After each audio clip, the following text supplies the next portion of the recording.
So today is National Sickout Day to stand in solidarity with immigrants. Also want to shout out the DC 33 strike happening right now for the first time. So, largest Philadelphia union strikes for the first time in 40 years. So definitely go out and support that. So I want to highlight that as we're talking about today. So sickout is specifically is a tactic that emerged out of the labor movement as well as a form of collective action to allow workers to disrupt business when a formal strike is not tactically, like it's not making sense here in this context, for example. And a sickout was used as well, like in organizing for the Palestinian struggle as well. So that's just some context, as well, just showing things that you can organize within your own community, things that you can do to kind of partake. Was anyone able to take off work today?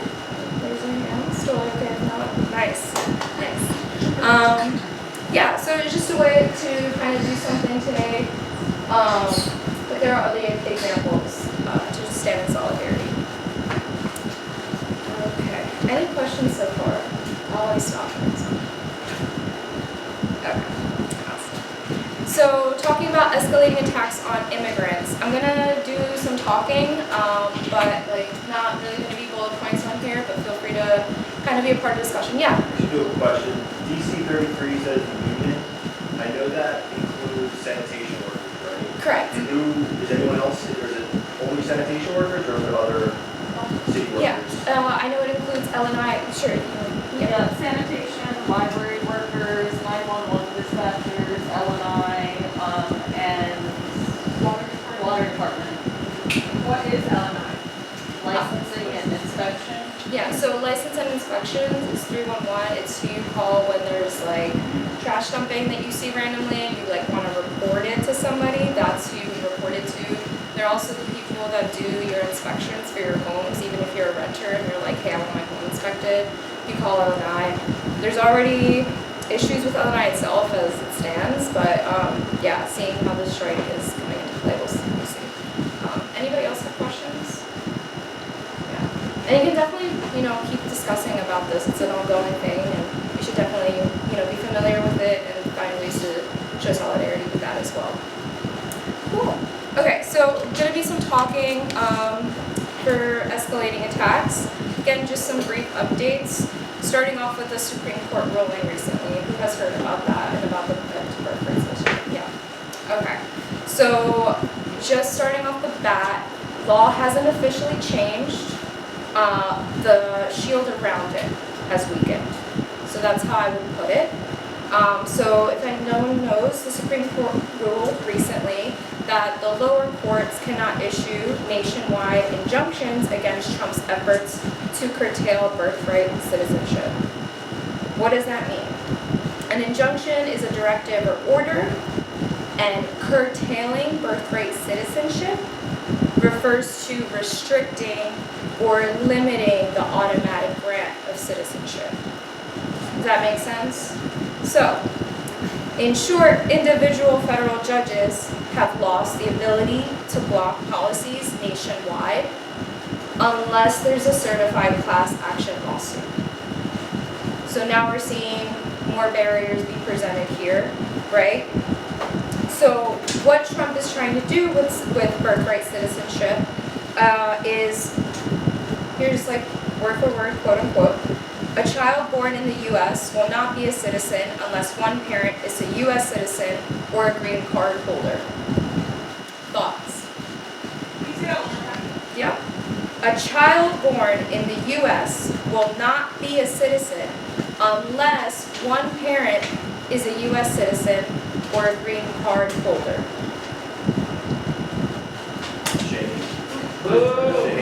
Yep.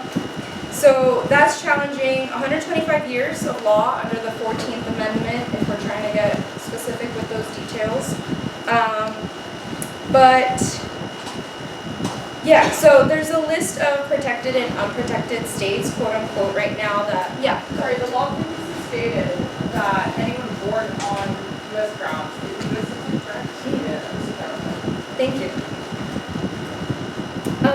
Yeah, any other questions about that? Again, we'll beginning brief overview. What we want to dive more into is some kind of local things to be more grounded within, right? Yeah.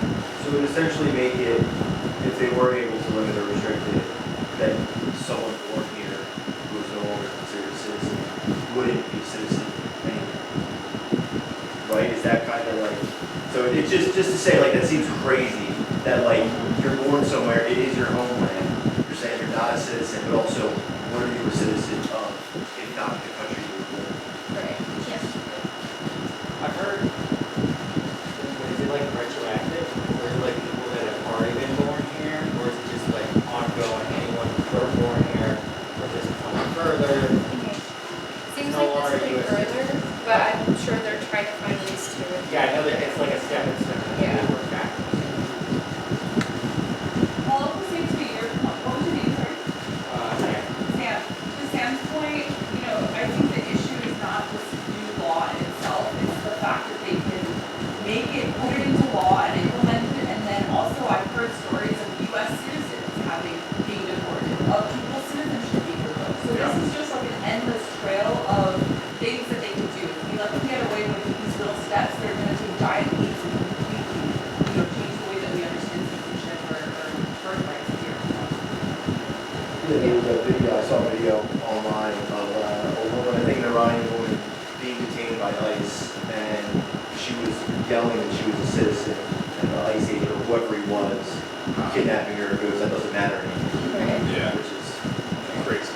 Yeah. What are other things? Yeah. And to speak to the, I guess, people worried about it being enacted retroactively, there was a story recently about a man, U.S. citizen, being deported to Jamaica. His father was enlisted in the U.S. military. He was born in Germany. The man who was deported was born in Germany. And his father, they said, was not naturalized long enough yet to be considered a U.S. citizen. So therefore, the man they deported was not a U.S. citizen. But to speak to your point, then he becomes stateless. Who is he a citizen, or what nation is he a citizen of? Yeah. Go ahead. Oh, I thought somebody had another comment. Yeah. Any other? Yeah. This is precisely what's happening in Haiti. Where, two generations back, nations or Dominicans are nations that we know what it is. Thank you for adding that as well. Yeah. I also recently learned that there was an Asian man that was deported to South Sudan. And he is not part of that community whatsoever. So this goes to show that no matter who you are, you can be targeted from these types of ways. It's not exclusive to one or two communities that we are not associated or part of. Thank you guys for sharing. Anyone else have any other thoughts on this point or things that they have heard related?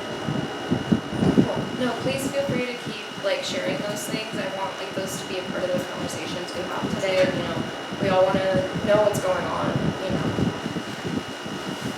So next, I'm going to talk about the Big Beautiful Bill. Who has heard of the Big Beautiful Bill? Boo. Big boo, big boo.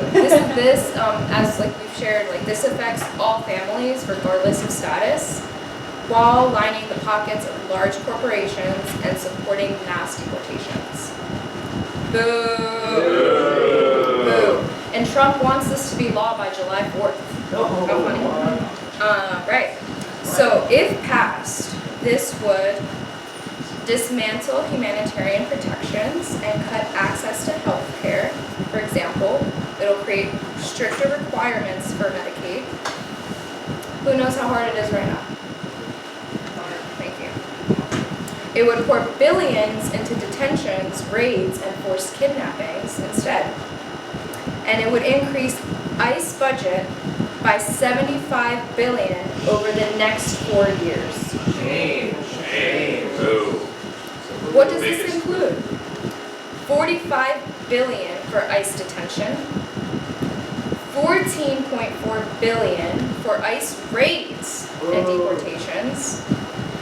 This is raising the annual budget for these operations by 365% and 500%.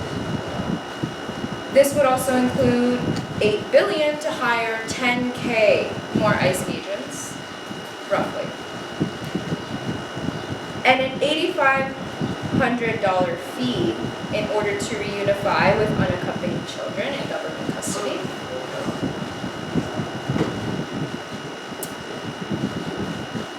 It'll also eliminate restrictions and allow families to be detained indefinitely on top of that. So those seeking asylum become even more impossible. Cuts to SNAP, Medicare, Medicaid, the Affordable Care Act, but a huge tax break to billionaires. Any thoughts on that? Yeah. Really still finding people, like, these soulless people who want to join us. So, go ahead.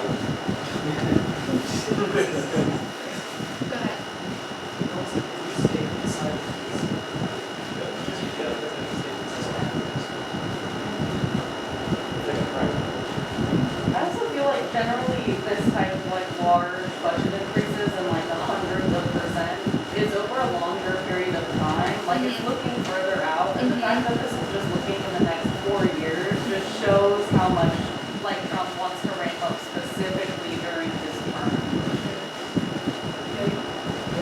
What was it you said about the unaccompanied children? Is this what?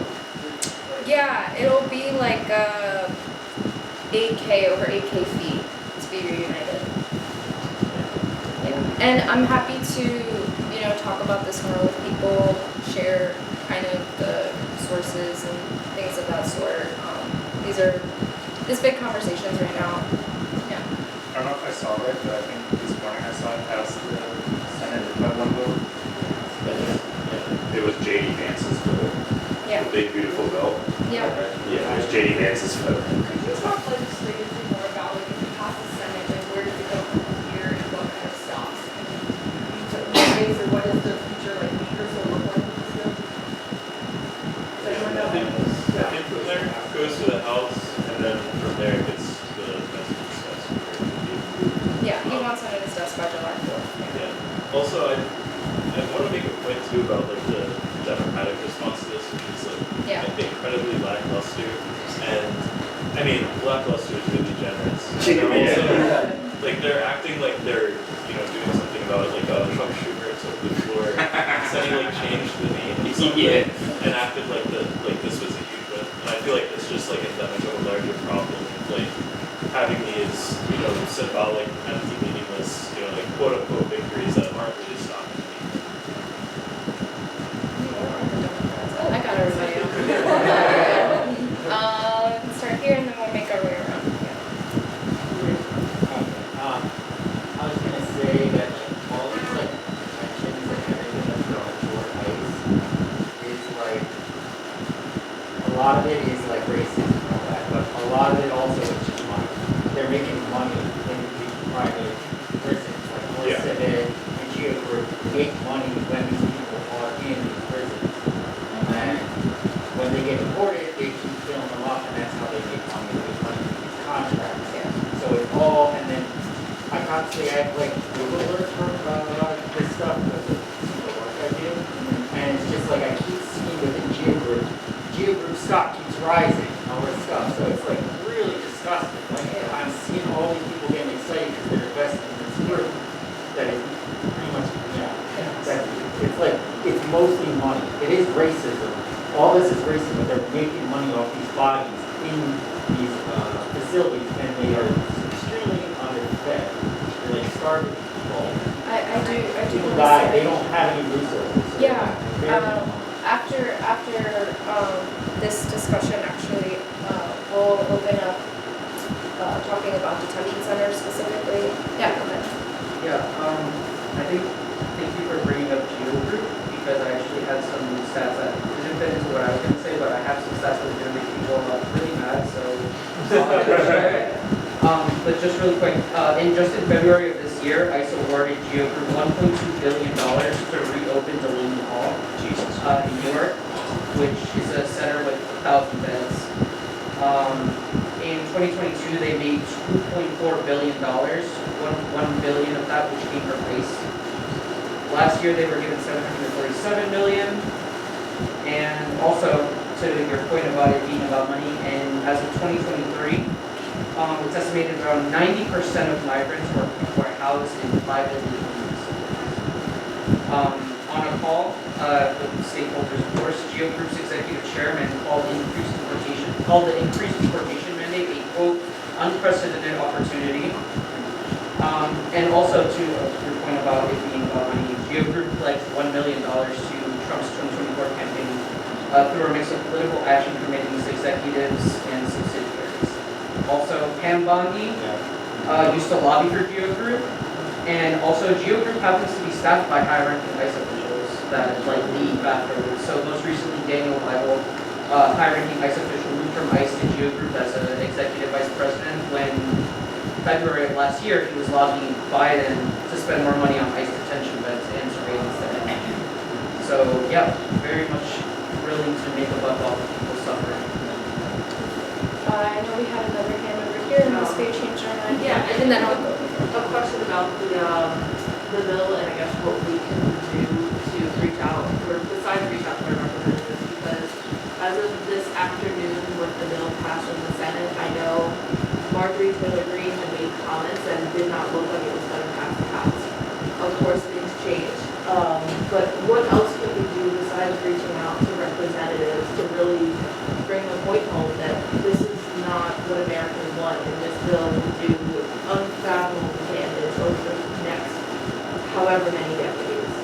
Yeah, no, I want that to be a part of the discussion with all of us, because we're all realizing that's not really, we're not going to solve anything, that way. What can we do here?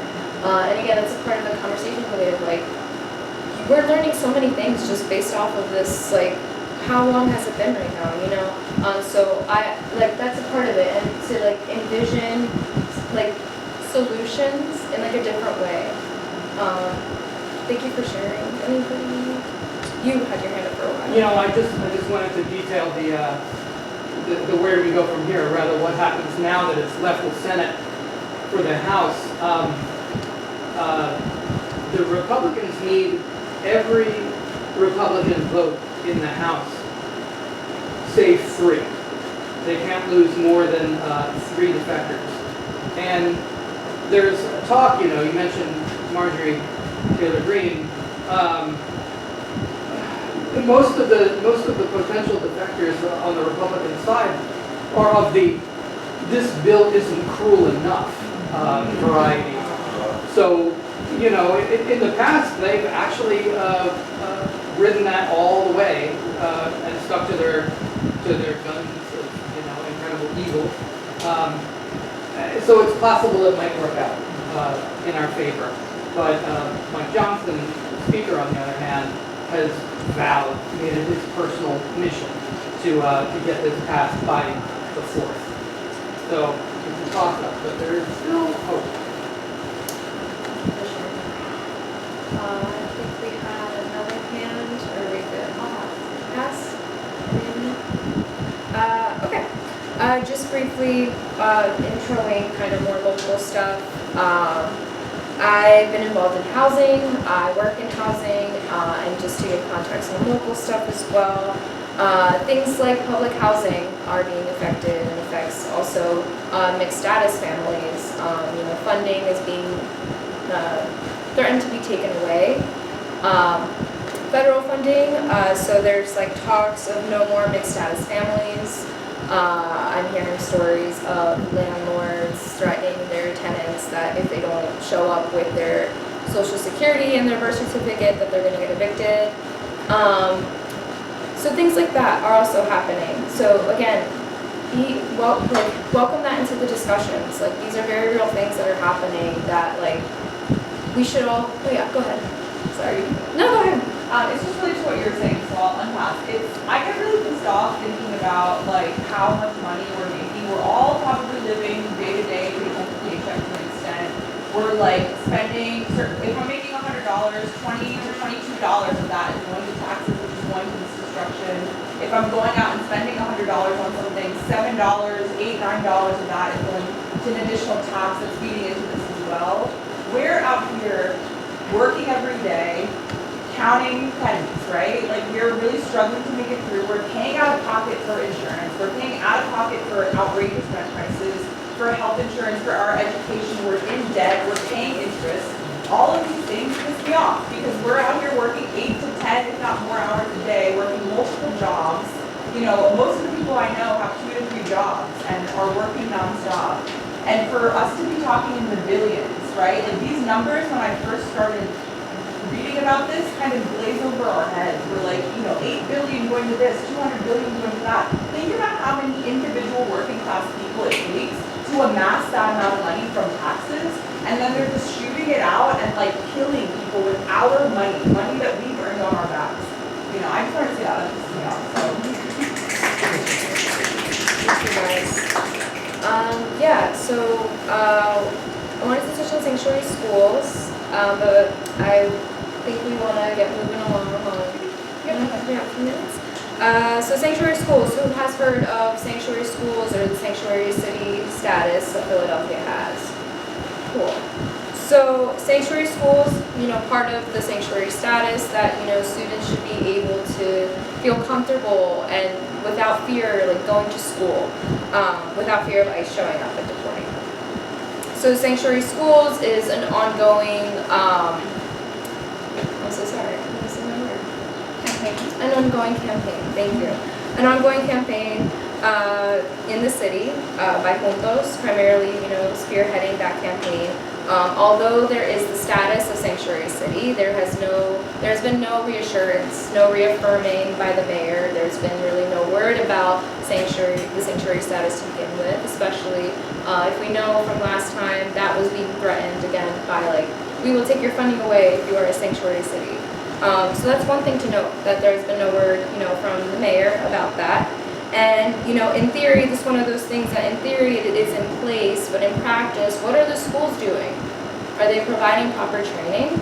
You know, are they providing resources to the newcomer immigrant youth? The answer to that is no. So something that, you know, part of the campaign is also having to organize workshops for the teachers because those schools won't do it themselves. And also with budgeting, another thing, budgets in the school district has been another fight with having that those programs are like exist for newcomer immigrant youth because they're important, they're a part of this. So things like that are also ongoing work that you guys can, you know, look into tapping into or figure out how you can, you know, organize your own thing to support as well. So that's in terms of local. I do want to welcome Kayla now to talk about ways that we are fighting back.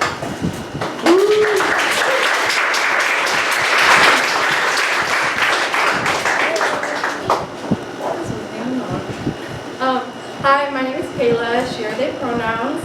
I think we're already kind of moving into this direction. I was already hearing people talking about like, what can we do? What should we be doing? And so we're going to talk about how we're fighting back. So there's many ways, obviously, that people can get involved.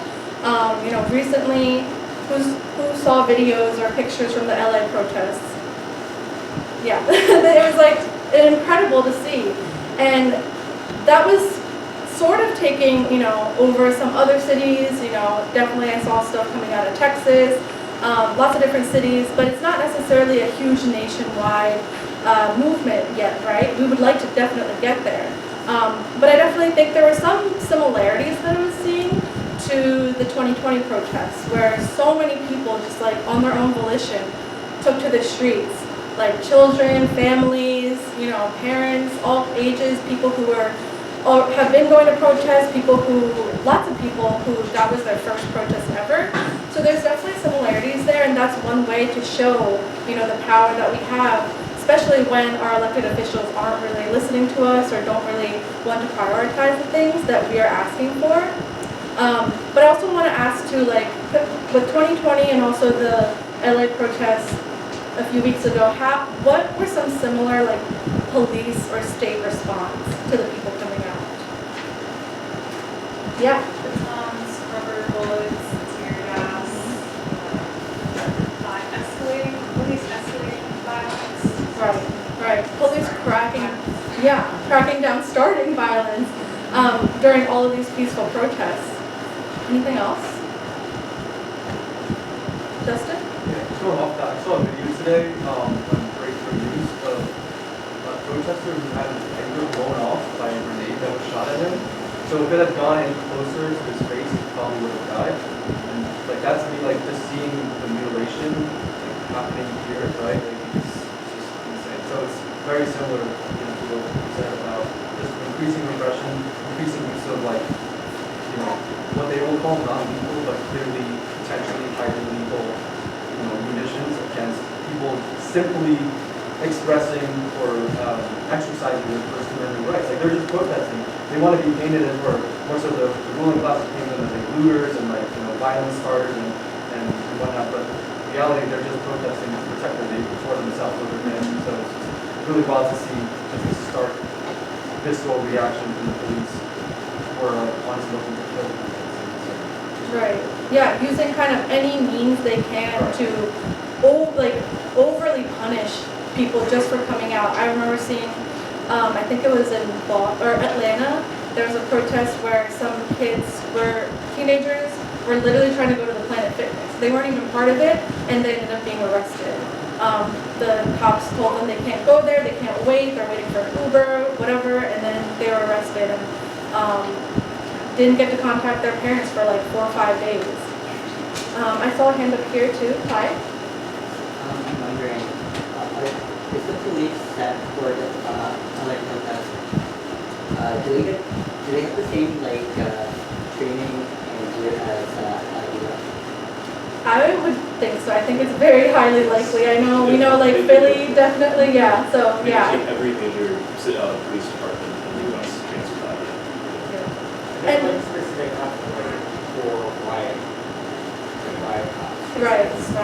Yeah, and they all, like, the ones I've been seeing, it's like a lot of, like, people that are probably not from the city, they're coming in. If you're not from here, you don't give a shit, it's like you're waiting. Yeah, same with Philly. Like a lot of the cops are from the suburbs. They don't care about Philly. They don't care about the people living here. They come here to work, torment everyone, and then go back home in the suburbs. It's fun for them. They have fun. I can tell. Danny, did you have a hand up? Yeah, just similarities to like 2020. There was an officer in Philadelphia that yelled at my neck, but quite literally the whole reason for like uprisings in 2020. Yeah. There's like a law on books, it's like New York, like law in Philadelphia. They're still doing it. No disciplinary action.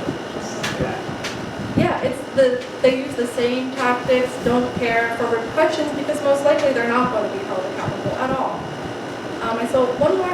Let's do 2 more. Did anyone back here have a hand up? Aisha and then Yo-Yo.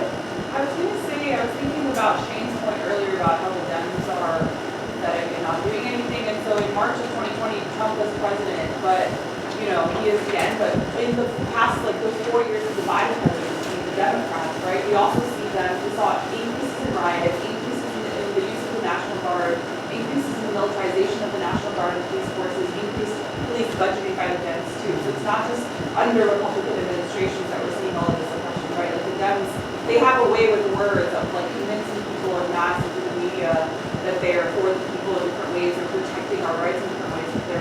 It's just as bad if not worse. Absolutely. Let's go Yo-Yo and then Shane, Caitlin, and then we'll move on. It's just I just noticed in 2020, just a lot of recent protests. A lot of people are just recognizing exactly, it makes it really plain exactly who the enemy is, especially when you look at the media, especially when you look at both parties, and then on the ground, a lot of these protests, it's regular people keeping other people safe rather than the cops that are looking to really see watching out and making sure. Yeah. Shane? Yeah, also to add to Aisha's point, the amount of deportations under the Biden administration were roughly the same amount under the first Trump administration, and which was roughly the same amount under the Obama administration. Obama became reporter-in-chief from a lot of immigrant activist organizations. And we could also talk about the way that Haitian migrants were treated at the border under the Biden administration, and how Kamala Harris said full stop, don't come, do not come here, they have sort of set the stage for what we're seeing right now. And I mean, even during this Trump administration, up until like April, let's say, the amount of deportations was kind of on par with Biden. It's just the manner in which they're being carried out, the lack of due process, things like that. But it really just goes to show that the two-party system, it's really just like it's a two-party system, but it's one ruling class that they might disagree over like implementations of things, but they have a similar general plan. And I'm also just really excited to talk with people, like, because what are we going to do about this? We got to do something about this, right? So. Yep. Yeah, thanks so much for both of you for raising that, and I think that we want to get into that kind of like, how are we talking to people about this? How are we talking to our neighbors about this? That it's a systemic issue. It's not about Trump himself, right? It's about the whole system. Caitlin, and then we'll stop with Eric.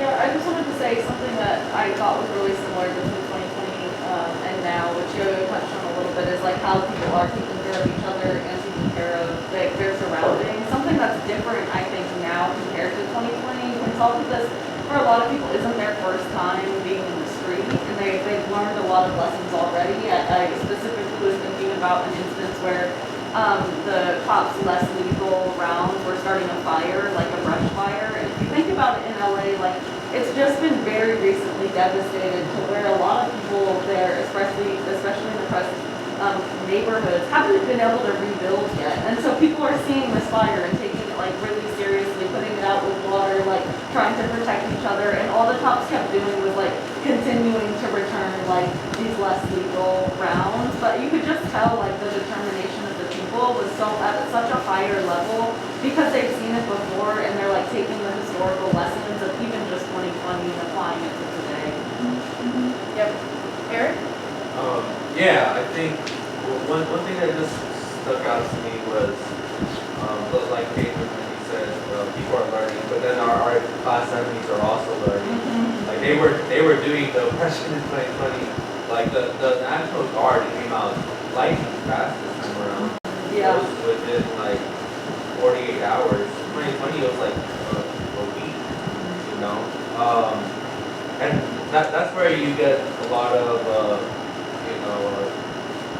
criticism from Trump right now, that he's using like extrajudicial means and going above like everyone. And I mean, in large part, it's political theater, right? I mean, so much of this is political theater, and a lot of it's meant really to scare people, because we know what happened in 2020. It spread over that week, every big city, and what they tried to do was make it cradle, right? Like not let it spread, and we saw it start spreading a bit, but it was the National Guard, and then they were like, this isn't enough, we're going to send the Marines. So I think even outside of force, like the propaganda game they're playing is very. I don't have any answers for that, but I think it's a very important factor to take into account, because I think a lot of people, like, where did the protests go? Like, they're still happening, sort of say in LA, but across the country, not so much. The energy did dissipate over that week. Iran, the war with Iran, that kind of took over a bit, I think, in people's minds, but I think with that kind of subduing, this is starting to pop up again. It'll be interesting to see if anything picks up again in the upcoming 2 weeks or so. Yeah, and that's exactly why we need to be prepared for the next moment, because it's going to come. It's definitely going to come. We have to be prepared for when that comes, that we can mobilize everyone. Because it's true, like, a lot of people are scared to leave their homes, even scared to, like, show up to work, go to a protest. Especially if they're hearing in the news that there's arrests happening, violence is happening, people are getting attacked. People are not going to want to come out as much. Obviously, we're a lot safer the bigger we are, the more numbers we have, so we want to encourage people to come out. But I also want to get into different ways people can get involved, because a protest is one way, right? And today, like a big focus is talking about the different tactics we can use. So I'm actually going to pass it off to Lupe, who's going to talk about the Shut Down Miss Shannon campaign.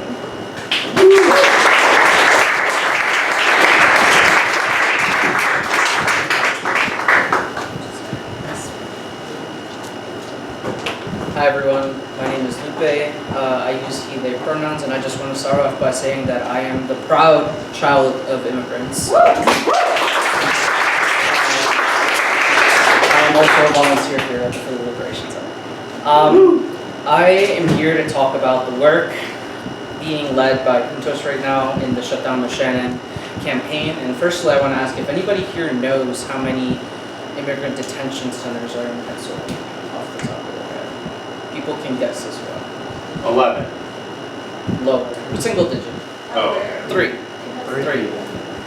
There are currently 3 in the state, but specifically I'll be focusing on the largest one, which is Miss Shannon Valley Processing Center. This facility has a capacity of 1,800 beds, located in Clearfield County, which is around 4 hours away from Philly. And Juntos has been leading the work to campaign against the operation of this detention center, as it has with others that have existed. So, for example, they led the campaign to shut down York County Prison that had detained migrants for over 30 years before ICE ended their contract with them in 2021. The campaign to shut down Miss Shannon has been happening for years now, with organizers going at lengths to attend meetings with city commissioners in Clearfield County to denounce its operation, and gathering data to document and share the conditions that migrants are being held in. Just this last September, Temple Center for Social Justice in collaboration with Juntos and other immigrants' rights organizations published a report detailing the dehumanizing conditions that migrants have endured while incarcerated in Miss Shannon to bring awareness to their experiences. So in addition to bringing awareness to Miss Shannon, Juntos established the Miss Shannon Valley Support Network to support those that have been incarcerated through visiting folks, providing funds for commissary, and writing letters to help people detained there, since that can help in immigration proceedings. And it was actually through this campaign that I had the opportunity to visit Miss Shannon last week, and actually take part in bringing a community member home that was unexpectedly granted bond.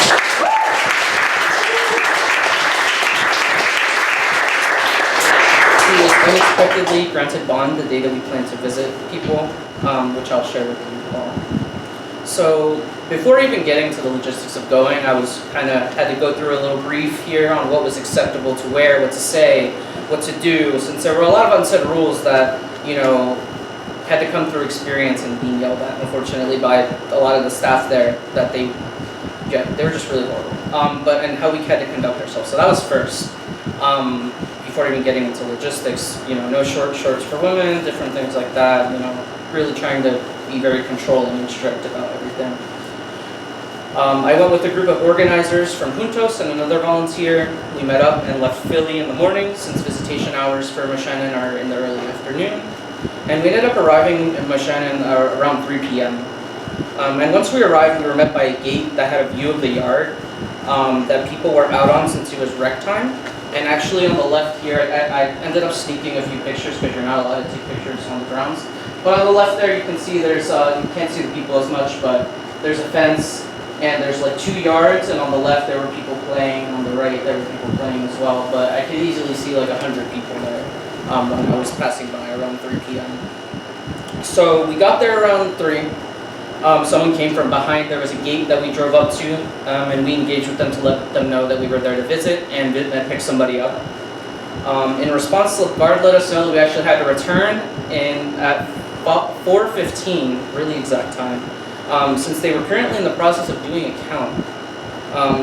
Now, many things were strange about this because, one, there had never been a gate there that prohibited people from going to visit people. Usually we just go back to it's really big property, but you would drive down this strip of road, go to the back, there's a building, there's an administrative building you go to, and you go visit people through there. They had installed a gate. That was one thing that was weird.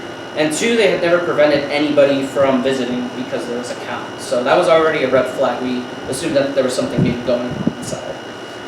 But despite that, we left, came back at 4:15, and upon arriving, same guard as before, that then decided to tell us that we could only visit or pick somebody up. Can't do both. Which was something that was alluded to before, because we were deciding whether to go in two different cars, because we said we were two different groups of people. Ended up just being that by happenstance that this guard ended up making up this rule that never existed before, that said that we could only visit or pick somebody up. We had to decide what we wanted to do, to which we pushed for both, obviously, since we wanted to do both. Since this, again, hadn't been a rule in place during those previous visits, the guard directed us to talk to somebody at the front desk, to which we drove beyond the gate to discuss this further. And not even within 2 minutes of arriving and parking the car, we were immediately confronted by an employee who directed us to talk to the front desk, and again echoed that we could only visit or pick somebody up. We had a pair of us go talk with them, and unfortunately we ended up having to make a decision, which we ultimately decided to pick up the community member that was being released that day.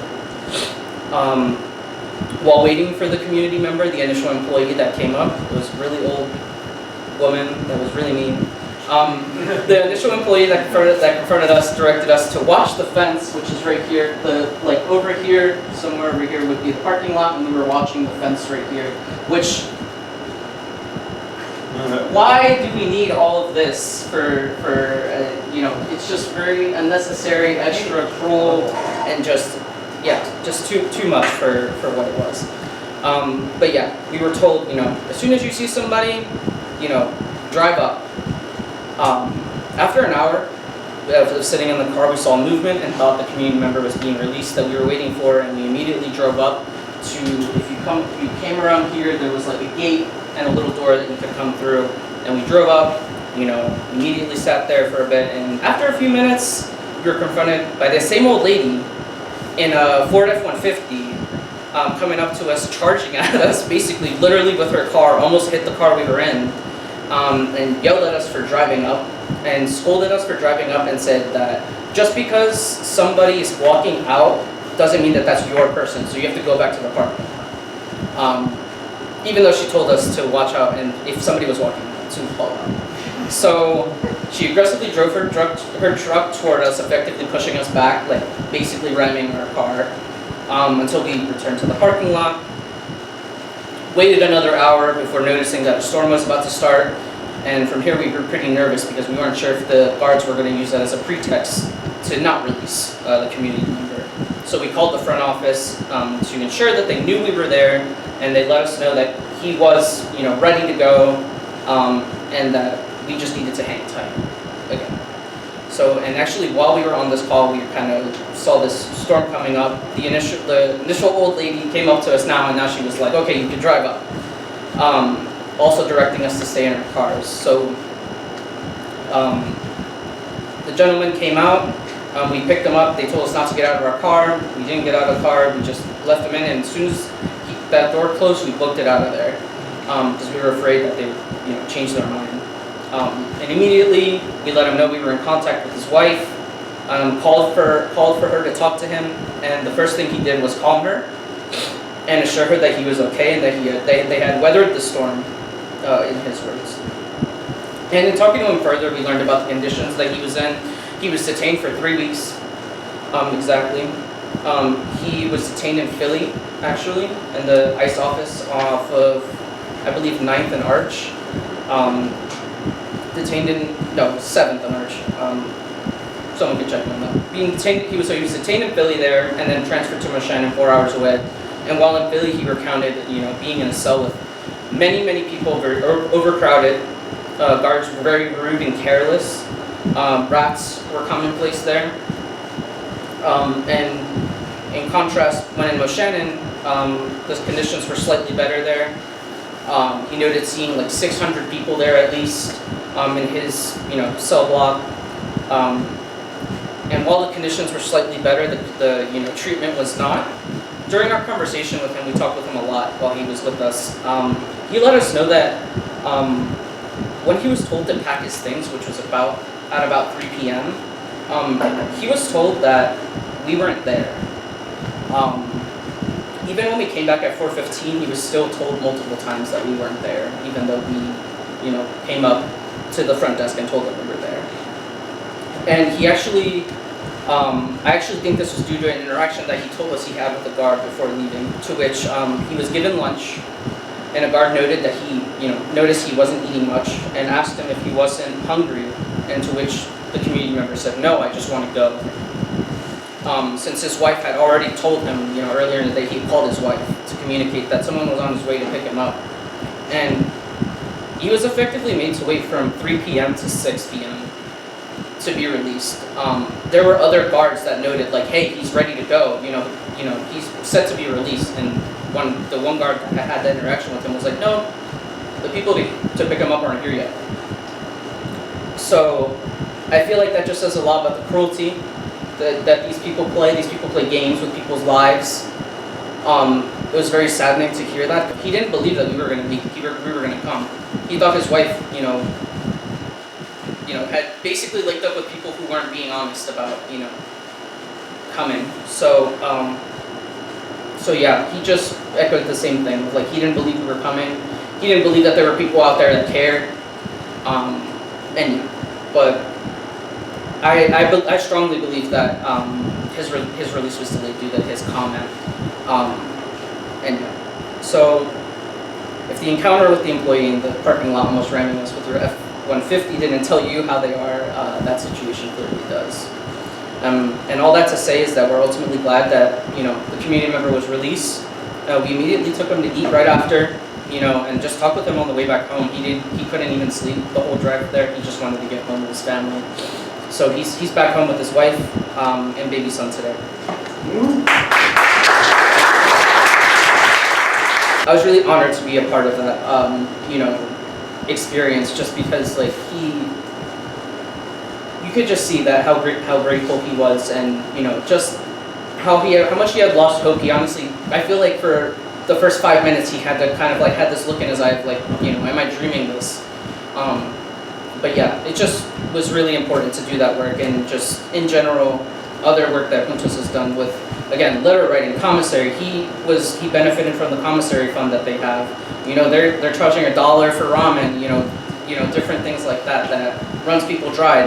He told us that they have tablets there, 6 tablets for 20 people in one particular block, and they're fighting over them because everybody wants to talk to their family, and the guards don't do anything. They just kind of just watch them all fight over it. So it's like a manufactured scarcity that they are doing here with the conditions. So yeah, I just wanted to share that experience and just again echo how grateful I was to be able to be there. But in general, I just want to end that and sharing that with if you're interested in getting involved with that kind of work, specifically with supporting the Moshannon Valley Support Group, I would highly recommend going to Juntos' website, their social media. Their Instagram bio specifically has a link tree that directs you to their commissary fund, volunteer form, way to join the Moshannon Valley Support Network. And finally, I'll end with saying I really want to thank everybody for coming out today, because this is a step towards standing for our immigrant brothers and sisters who make the world run the way it does. Thank you.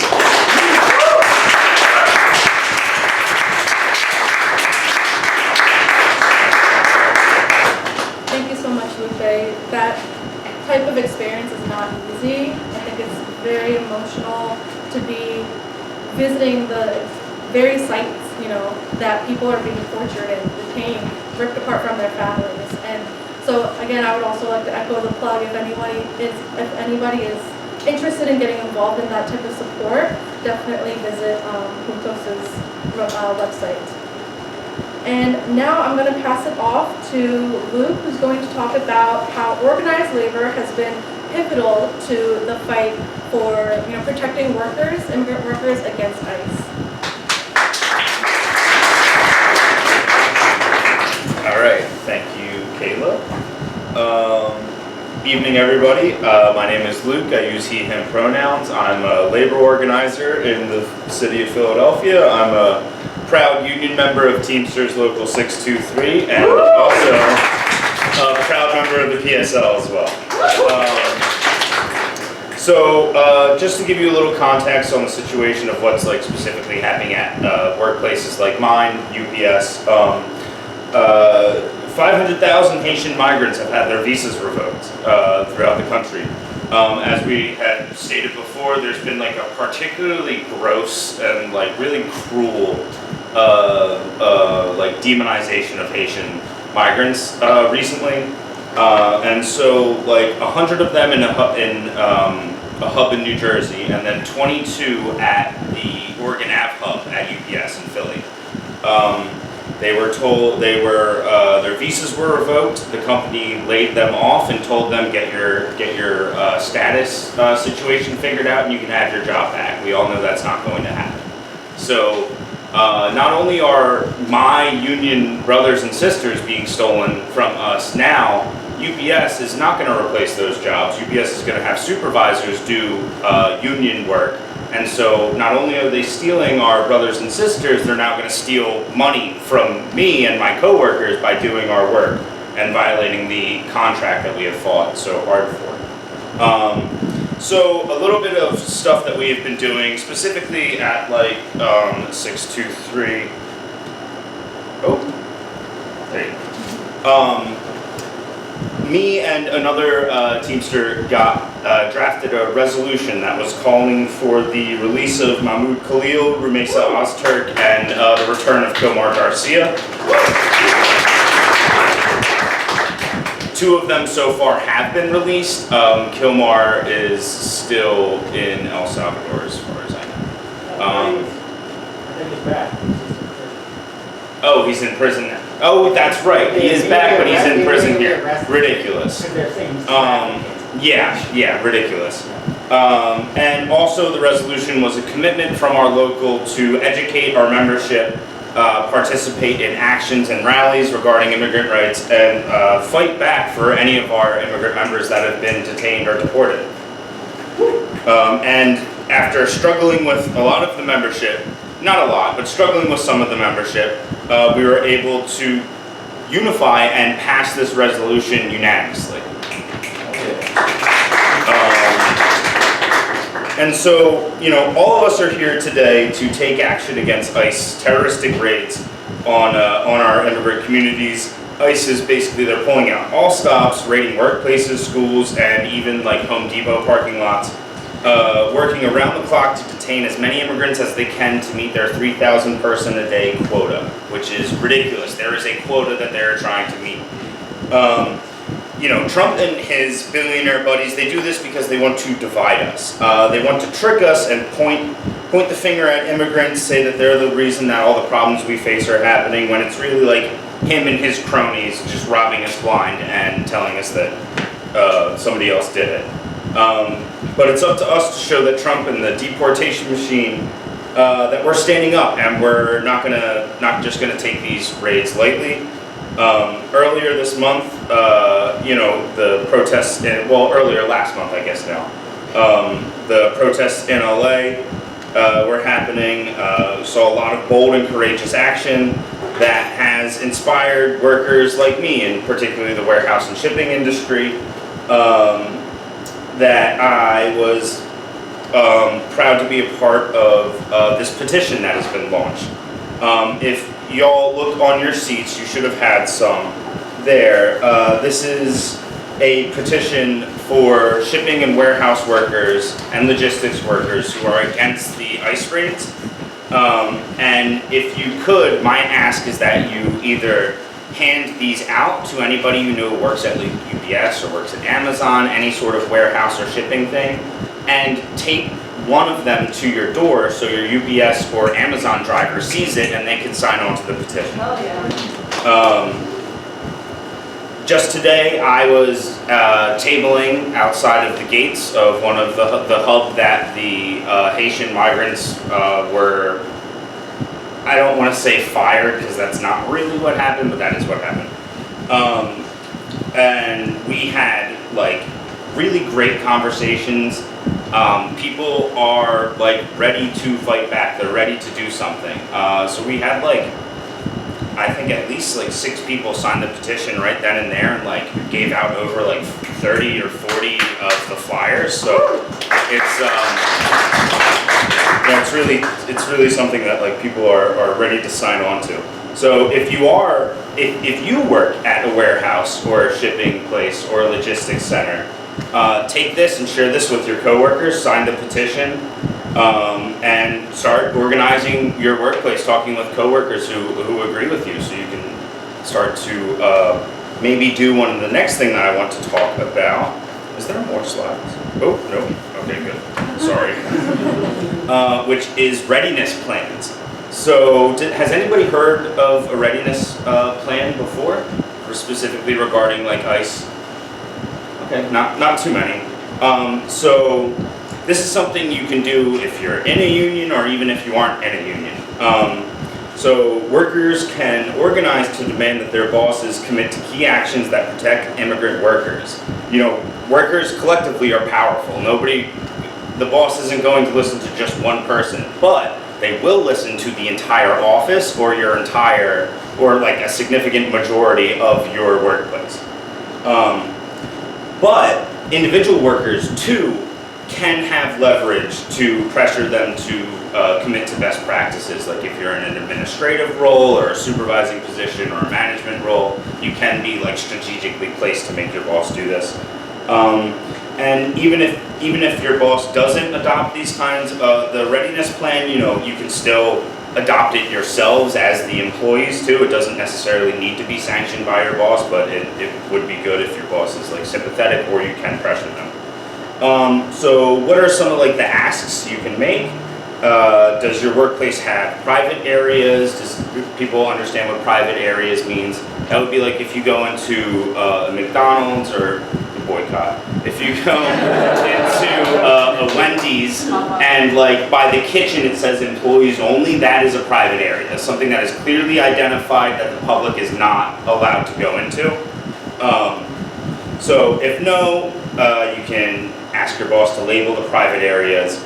Does your workplace have a policy about ICE warrants? If no, you can organize to demand that your boss commit to a policy that only allows ICE access to private areas with a signed judicial warrant. This is something that they've been just doing, is like going into places and just like being let in. Because employers either are bad people or they like don't understand the rights that like ICE needs a judicial warrant to look for specific people. They can't just come in and start checking people's IDs. But they do. So, does your workplace have an emergency plan? If no, you can organize to have a clear emergency plans in place for all types of potential emergencies. That's not just ICE raids, but it's also good to have like fire plans and other stuff, just emergency plans in general. Does your employer, manager, or coworkers know about these rights, such as like know your rights trainings and stuff? If no, you can organize to demand that your boss get everybody trained. So like a model of what this could look like would be you demand that your employer agrees to certain policies. These could be like, ICE is not allowed into private areas without a judicial warrant. No information about any employees, such as their name, immigration status, or address, will be shared with ICE without a judicial warrant or subpoena, or unless it is part of an I-9 audit. Non-retaliation leave and separation and pay policies for workers impacted by ICE raids is another great thing to ask for one of these readiness plans. You can demand that your employer come up with the ICE raid plan.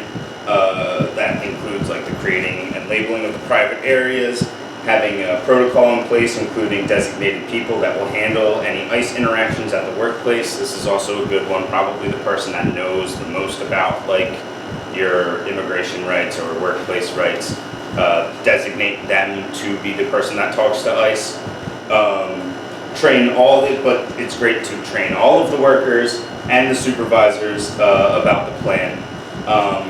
Put the plan in writing and translate it into the languages that your coworkers speak and understand the best. And this is just some of the ways that labor in like Philadelphia and like across the country have been fighting back against the cruel kidnappings perpetrated by ICE. And if you want to talk more about organizing your workplace to do some of these things, how you can like talk to your co-workers or how to get them ready to do something like this, reach out to me after the meeting or talk to me in one of the breakout groups. I'll be leading one. Yeah, so thank you, everybody.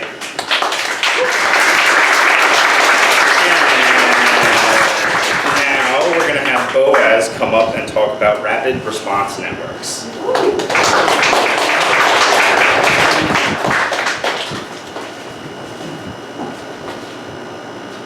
All right. Hi, everyone. My name is Boaz, and I am a candidate with the PSL here. All right.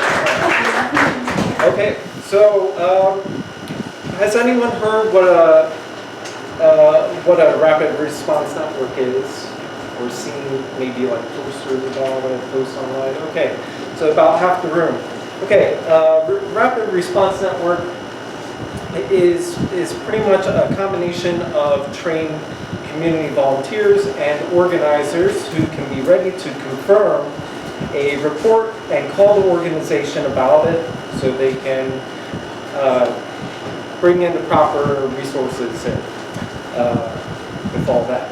So we're going to talk about some like the ICE sighting verification and dispatch process. So for me, for instance, I went to a New Sanctuary Movement volunteer training meeting, and actually with Lupe over there, he invited me, and it was really good. It was basically a Know Your Rights training and general overview of, okay, so, well, the proper way, yes, of reporting an ICE raid if it is or if it's not.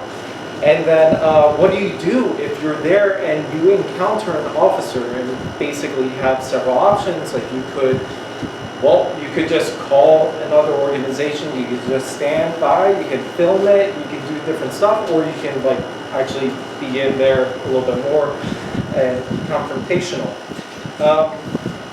So has anyone here volunteered with any group or answered any calls? Okay. Just a few people, okay? Okay, great. So I would like to, to talk about this this whole thing. So with me in the New Sanctuary Movement, after that training meeting, I was added to a chat, and basically they broke up the attendees by pretty much whichever neighborhood you're in, or whichever part of Philly that you're in. There were some that were part of the suburbs just outside, so Monaco or maybe Bucks County or something like that. For me, for instance, I'm in the Northeast and North Philly chat group. And pretty much, usually it's the organizers that are there. They will say, hey, we just got a report of a possible ICE sighting at this time, at this place, usually with like a set number of officers. Can anybody go check it out? Like, we're not really sure. Okay, so people can respond right there pretty much immediately if they're able to, and try to get there as fast as they can. So for me, I've responded to several calls. And, you know, trying to get there as fast as you can. You see the message. Sometimes it's just too far away. Anyway, so I got to some. It's either, most of the time that I've gone to any of these reports, I didn't see any ICE agents there.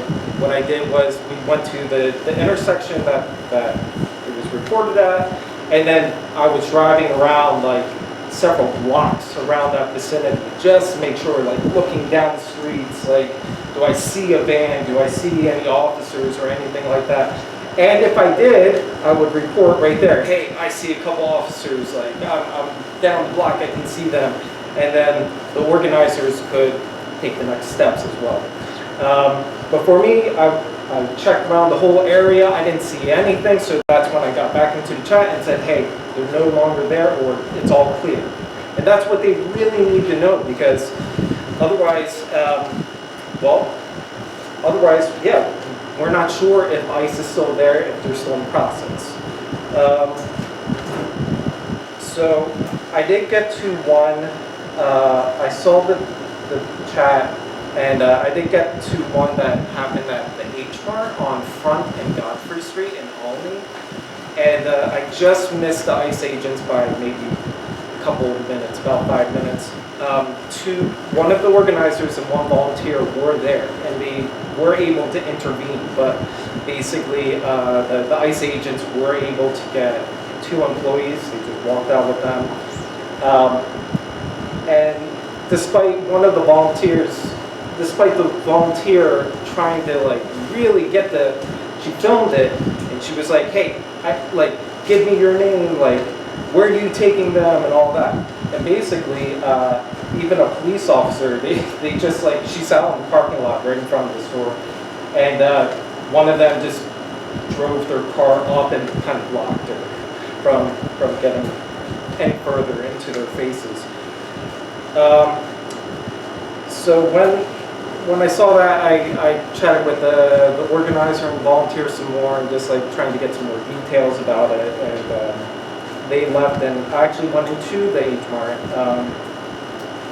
and I was very curious, like what was going on inside the store. And from what I could tell, by the time I walked into the store, it must have been about 15 or 20 minutes after it happened. So a bunch of customers have already a new set of customers have walked in by then. So a lot less people are aware of what's going on. I saw over there to my right, like basically where the manager is and stuff like that, like a bunch of employees all gathered around. I think they were trying to like discuss like how to keep, like try to calm everyone down and saying, hey, like, we'll try to figure something out.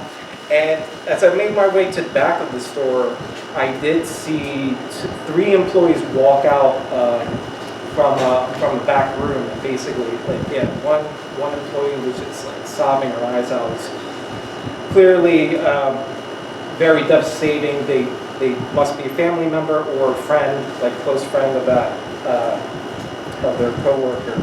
And I tried to talk with them. They got sent to the front of the store, off to the side.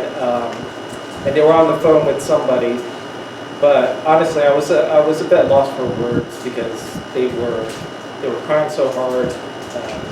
Clearly, they're sad, and it's just like what else can I say? At that point, in my opinion, they must have been on the phone with a family member or with a lawyer, maybe, or something like that. Another time, I went to Northeast High School because we had another call. That's on Cotman Ave and like Algonquin Street. And the call was, hey, Northeast High School is having a graduation right now. It's taking place outside. Can we get some people to go check it out? So I said, okay, yeah. So a couple of us went over there. And, it was really tough to figure out what was going on because it was held outside, like nice weather, so there's no worry about that.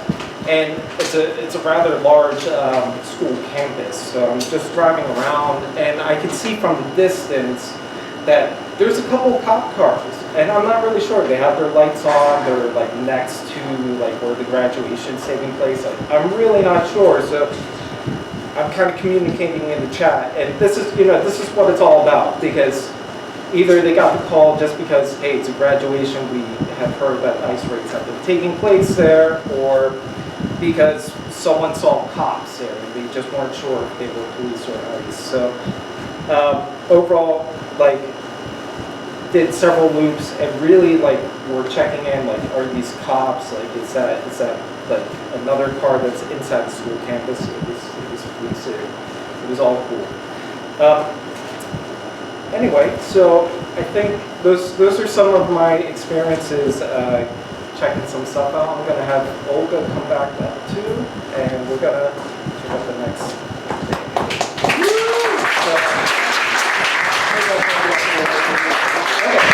So anyway, yeah, the Rapid Response Network, or how to document and report the ICE arrest. So it's really important. This has come from Utos. So just we wanted to include this like as part of the presentation briefly, because I know this is something that everybody wants to get the word out. Everybody's scared, but it's very important to kind of ground ourselves in how to do it. Because again, a lot of people are scared, people are not going outside. And so we don't want to create more fear by spreading misinformation. You know, even though it's coming out of a good place, there's like ways that we can really make sure that, you know, information is verified and information is up to date. Because sometimes something might be verified, but you'll post it 2 days later and somebody's scared again, but it's like, it takes 10 more people to get through you to be like, hey, this happened like a week ago, you know? So yeah, I don't know if you want to walk through just key details to really keep in mind when there's kind of possible ice sightings and things like that. Yeah. Yeah, I think probably the main thing is how to report, because like this section right here, it's only important that we share verified reports to avoid causing avoid causing unnecessary anxiety, as Olga was just pointing out, panic or fear in our community. Also, what to document. So this is really important, because let's take, for instance, that H Mart that I was just talking about, Front and Godfrey. So I go there like fairly often. There's usually a security guard who's armed, he's wearing a tactile vest and all. And he kind of looks like an ICE agent, but he's always there. He's just their security guard. But if I saw them and I didn't know that, I'd be like, oh no, ICE is here, you know, and I could post about it on Instagram or something like that. Just do that. And it's not verified, but then people are going to be worried. So what to document, where the raid happened, the date and time, the number of agents, and with that, yeah, describing like what they might be wearing, something like that. The type of vehicle that is used, if there is one. Yeah, and then if possible, how they identify themselves. This is all really, really important. Yeah. Oh yeah, thank you so much. I included, I think, another slide in there with rapid response, like hotline numbers.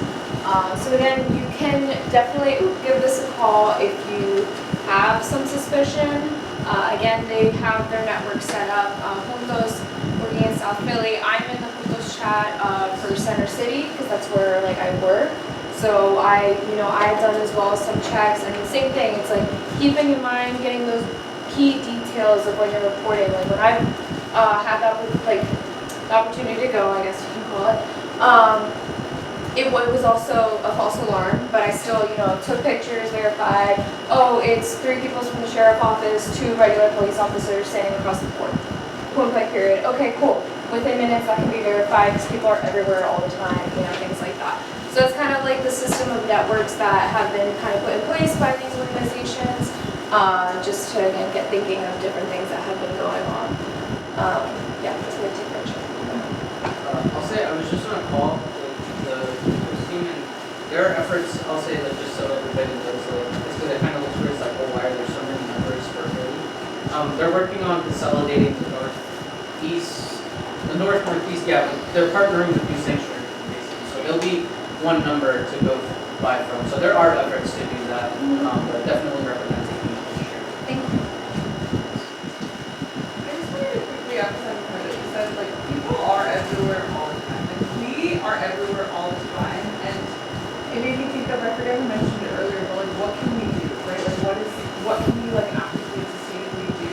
And it's to like build a community, get in those chats, be in these networks where you're like building a trusted network of people. I was driving with some friends up in Fort Richmond a couple weeks or months ago, and I think it was you, Boaz, that like I texted our chat in North, and I said, hey, like I think we saw a vehicle, here are the details, like what do we do? Because there is a lot of misinformation, kind of in earlier days everyone's posting it to their Instagram stories and like trying to get the word out.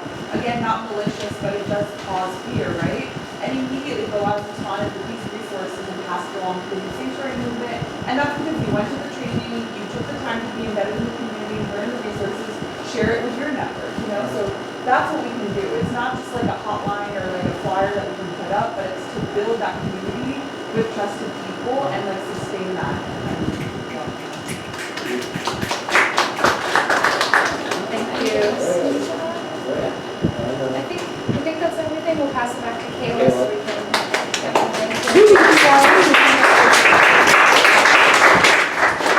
Thank you so much for everyone who's presented so far. Hopefully that has given you guys some ideas, concrete examples of how we can fight back, how we individually, but also more strongly collectively with our coworkers, friends, neighbors can get involved. So I'm super excited for this part. We're going to be doing breakout discussions. I really urge everyone to stay as long as you can. Because of just like running a little bit over time, we might try to keep it to like 20, 25 minutes for discussion. And then we will be coming back to share out, but also it'll be an opportunity to actually get into group chats to plan activities and events based on what comes out of the discussions. So just to go over, everyone at their seats should have some of the resources, some flyers. Please take all of those home. There's various different kinds of flyers you can take home. There's also on the back table bigger resources like posters. So there's some of the ones that Luke mentioned that you can put up in your window or your door for your delivery, drivers to see, for the warehouse and logistic workers. There's also resources from Lucas over there about the sanctuary defenders, resistance tips, things like that. So please do take as much of the resources as you want with you. Hopefully that can also give you some ideas of like what you can do. Like just an example, like putting up posters, something as simple as that, right? And then the little piece right here, the little like palm card has a QR code to Google Drive where all of these resources are hosted, so you can print them out on your own, but you can also come here to pick up anything at any time. So for our discussions, here are the questions. You don't have to answer all of them, but it really is an opportunity for each other to talk about like what's going on in your area, what have you seen or a lack of, like is there anything happening, is there not anything happening, no one's talking about ICE, so what can we start, what can we do, and what skills do we all have, and resources, connections, institutions in the neighborhood that we could reach out to, that and try to get as much of like different ideas of like activities that we can start doing in our neighborhoods. An event, something like this, could be done in different spaces in different areas of the city.